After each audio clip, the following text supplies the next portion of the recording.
So I've been reading this book called Super Communicators in my effort to become a better communicator. Actually, that started with this YouTube channel. I wanted to sort of understand how I looked like and what I sounded like when I talk, and then hopefully from that, learn how to improve it. Anyway, the book talks about three major modes of communication, and it claims that all conversations fall into one of these three categories. They are: what is this all really about? How do we feel? And who are we? In one word, those are a practical conversation. So, what is this all really about? A practical conversation. How do we feel? An emotional conversation. And who are we? A social conversation. And all conversations fall into one of these three categories or shift between these three modes. Basically, anytime we're talking, we're communicating one of these three objectives.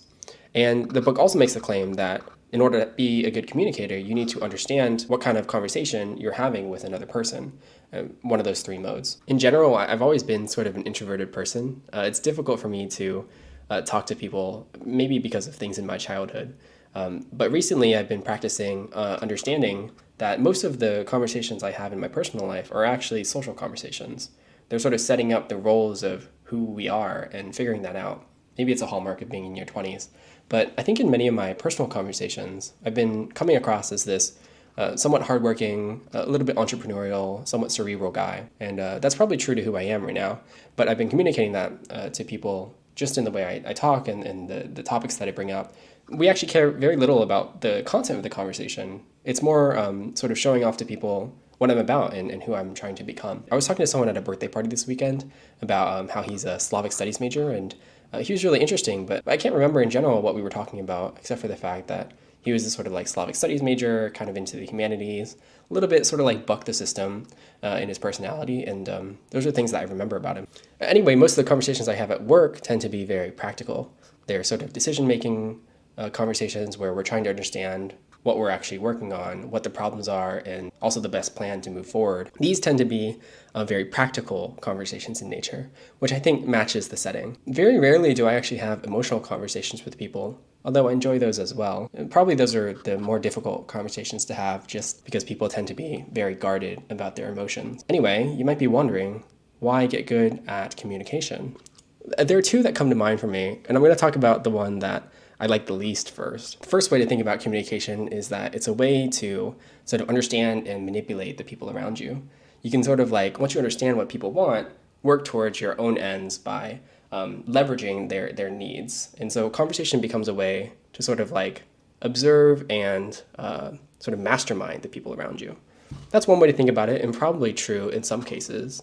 But the way I like to think about communication is that it's a way to understand people's needs. And if you understand people's needs, you can actually serve them better. I think one of the core tenets of humanity that I believe in is that people actually enjoy and get inherent pleasure out of helping each other. That's one of the things that I think makes humans inherently good. The fact that we are social creatures by nature, and it's one of our core functions to help and be interested and be surrounded by each other. So communication is a tool that helps us fulfill one of our core functions as humans. And I think that's a good way to think about it.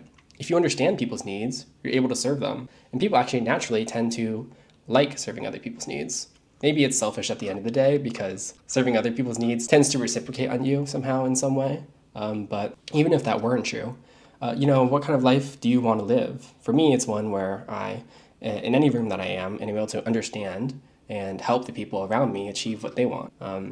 Also, conversation is a two-way street. I like to generally assume that people that I'm talking with also want to help me fulfill my own needs. So communication is also a way for you to communicate to people what you need and negotiate between you two, or maybe multiple people, how to best move forward and fulfill everyone's needs. So it's a tool of need discovery and need fulfillment.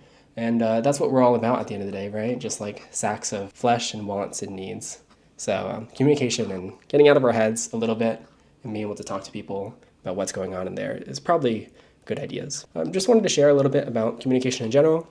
Highly recommend the Super Communicators book. I'm only a little bit into it, but have been enjoying it quite a bit. But I also recommend getting some practical conversation practice if you can. That's actually what this YouTube channel started out as for me. I wanted to understand and observe myself better when I was talking so that I could optimize for how to better communicate with people.